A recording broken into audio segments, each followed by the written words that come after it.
क्या 150 प्लस प्रश्न सही हो सकते हैं? तो देखो भाई,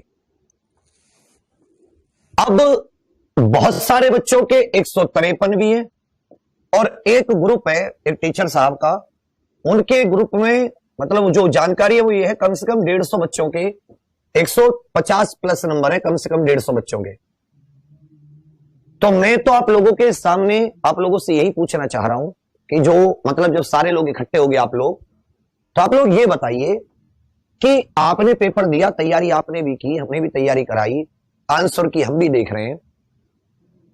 कुछ सेक्शन इतना हार्ड पेपर नहीं था, अगर उसको पूरे नोट से मिलाएं तो नोट से मिल रहा है पेपर, लेकिन जो 150 प्लस वाला है मतलब कुछ बच्चों के आए वो चल रहा है, समझ में आ रही है। उसमें ये भी बता रहे हैं कि कैटर में 35 है, दूसरी तरफ यहां पे उसके 153 है। तो अब ये समझ में नहीं आ रही कि ये बात सच है या ये बात झूठ है। ऐसा कैसे हो सकता है कि 150 प्लस उसके में से आ गए, या मतलब नहीं आ सकते, ऐसा नहीं हो सकता, नहीं आ सकते। Is it possible? बट बहुत सारे अलग अलग डिफरेंट शिफ्ट ने हमें देखो, कोई क्वेश्चन हिंदी का ऐसे भी है कि कविता को भावोदय किसने कहा था। यार इसका ये तो बहुत ही कठिन साहित्य का क्वेश्चन हो गया। ये कहां तुमने ना तो जितनी किताबें मार्केट में ना ही किसी, मुझे नहीं लगता कि क्वेश्चन की भावोदय किसने कहा था इस तरीके का कोई क्वेश्चन आप लोगों ने किया होगा कभी। ऐसे क्वेश्चन भी लोगों के ठीक है, छोटे मोटे क्वेश्चन तो चलो ठीक है, ये क्वेश्चन भी ठीक है।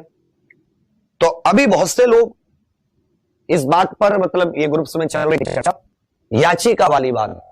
हम नहीं चाहते कि ये भर्ती याचिका में जाए, क्योंकि याचिका से किसी का भी भला नहीं होता, समझ रहे हो मेरी बात। भर्ती लंबी खिंचती है, जो बेरोजगार है बहुत दिन वेट करते हैं, वकील और उनके सबके पैसे में। तो इसका तो यही है कि भाई या तो ये पहला रास्ता ये कि जो हो गया ठीक है भाई, हो गया कोई बात नहीं, आगे नंबर आ सकते हैं मेहनत से, या फिर बोर्ड से ही इस बात की अपील की जाए कि भाई वो कम से कम मतलब थोड़ा सा इस बात का संज्ञान ले। और ये संज्ञान कैसे पता चलेगा? ये संज्ञान पता चलेगा उस शिफ्ट के एवरेज सही नंबरों से, और शिफ्ट के एवरेज से। जैसे मान लेता हूं शिफ्ट में, उस शिफ्ट में मान लेता हूं 54 शिफ्ट थी, 12 लाख के करीब बच्चे, तो कितने बच्चे हो गए? 50 से 12 को डिवाइड करोगे तो 2।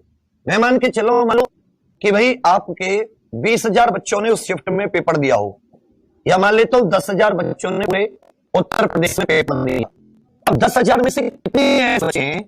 अगर वो इजी होती, या मान लेता हूं वो ऐसी होती कि भाई जैसे 150 अब ये मतलब मेरे तो नहीं रही है बात, ये पेपर नहीं था इतना आसान कि मतलब चारों में ही बंदा सिर्फ 3 उसके मतलब 2.5 2 किसी में 3, वो बंदे के कुल 7 क्वेश्चन गलत हो, 153, 2 क्वेश्चन गलत हो, 153 सही हो गए। भाई 160 ही कर देता, वो 2 ही क्यों जान के गलत किया? भाई कट ऑफ की मेरी बात सुनी बच्चा, मैं जो हूं, मैं कोई भविष्यवक्ता तो हूं नहीं। मैंने कट ऑफ की वीडियो बनाई है, ट्रेंडिंग में भी है। मैंने अपने अनुभव पर, अपने हिसाब से, मैं खुद पेपर दे के आया, उसके तरीके से मैंने चीजों को आप लोगों को बताने की कोशिश की है।